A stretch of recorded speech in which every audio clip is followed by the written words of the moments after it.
Welcome back, computer programmers. Today I'll be showing you what my team made for the NASA Space Challenge in 2020. So, if you don't already know, the NASA Space Challenge is the world's largest hackathon in which over 26,000 participants from nearly 150 countries compete to address real world problems on Earth and in space.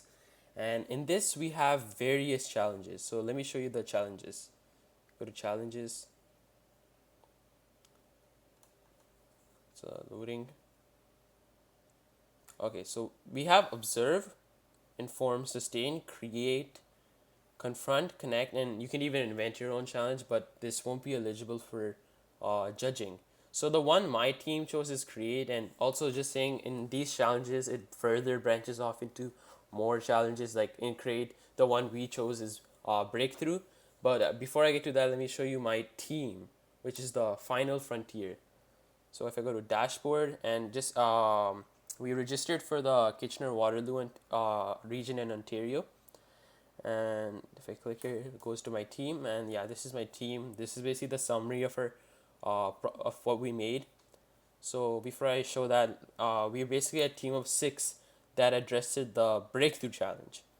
And this breakthrough challenge is basically we have to find a way to showcase how humans can achieve warp speed, or meaning they can get faster than light. So in order to do this, we decided to use space data and make a video game that shows people how humans can achieve warp speed through a fun and much very interactive way.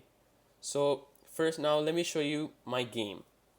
So this is my game I have made, and this we've made in Unity, and we've coded it through C Sharp. So if we look at this game, this is where my scripts are. So scripts, if I'll show you what these are later. First, let me get to scenes. So in scenes, I have this is my home page where the game starts off, and these buttons. So if we click on here, we can go see the other scenes.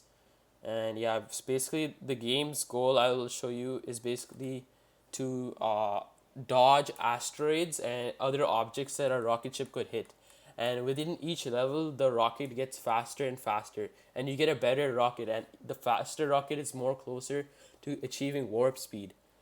And with each level, we give the user some space data and information of how that rocket works and the science behind it. So our game uses a lot of sci-fi and scientific theory as well.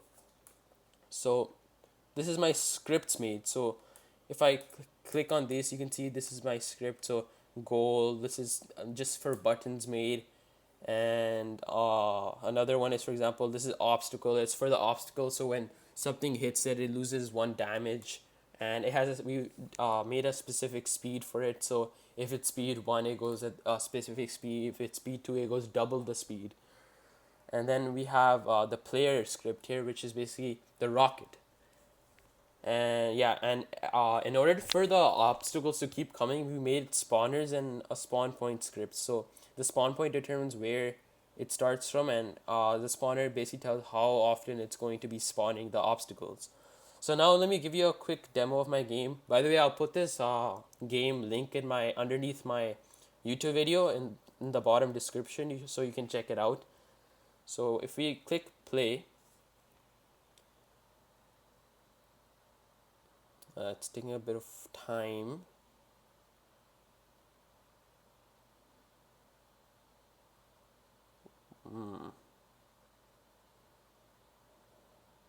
Okay, there. It does that sometimes. So if you say begin, we can press quit. So if we were to click quit, it would quit the game, but we're just gonna go on because we want to actually try it. So let's click begin your journey. So our game's name is, first of all, Space Explorer. So we begin our journey. So it's our it then we tell the user what their goal is in this game. So their goal is to simulate modern and future spacecraft through various levels, with each new level, 5 in total, and you will get a better and faster rocket to eventually approach using a spacecraft that exceeds the speed of light, meaning warp speed. In each level, you must avoid asteroids, gamma rays, and black holes. And yeah, these are the obstacles that the user has to avoid. Otherwise, they lose health, and the user has, I think, 4 health. And they can only move up and down. So there's 3 places where they can go, and I'll show you that in a minute. So yeah, these are the obstacles we made, and you can thank one of our uh, graphic designers who helped make and find these. And yeah, 4 lives. We have 4 lives. So let's go next. So we say yep. We go on. Okay, yeah. Over here, we basically give the science behind it, and I won't go much into it. You guys can check it out later. So let's go. So our first spacecraft is Saturn 5. It gives the dimensions and mass and all of the yeah necessary information like speed. So now when we want to launch it, we launch and the game starts. So yeah, you can play this and you have to run it until you beat it. And yep, if you hit them, you lose health. So you have maximum 4 lives. So if I hit too many, I die. I have to retry. So I'm gonna quickly skip through this, and you guys can try it yourselves, and let me know in the comments if you find it fun. I know we didn't, since this was only 3 days to make it, and we only had 48 hours to make this game, so we didn't get the chance to add sound and all of that. So yeah, this isn't like fully, you can say, developed. So okay, yeah, we completed the game level 1. So again, same thing happens.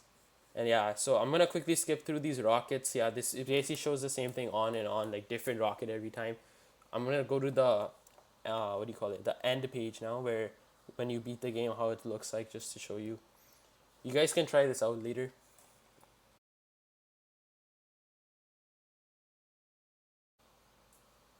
Okay, so okay, welcome back, guys. So I hopefully you guys played it out and tried it out. Let me know if it was fun. And you probably could notice that every level gets harder and faster. Everything's much faster. I mean, the first ship is like not even that close to light, and the final ship is like faster than light. So you can probably see what the big difference is. And now, so basically, when we finish it off, yeah, it ends up like this. The end. And yeah, thanks for listening to my video. And also, guys, if you're interested in the Space Apps Challenge, it happens every year. So the next one will happen in 2021. So you guys, if you're interested, you should go register at their Space Apps website. I'll put the link down below. And yeah, thanks for watching.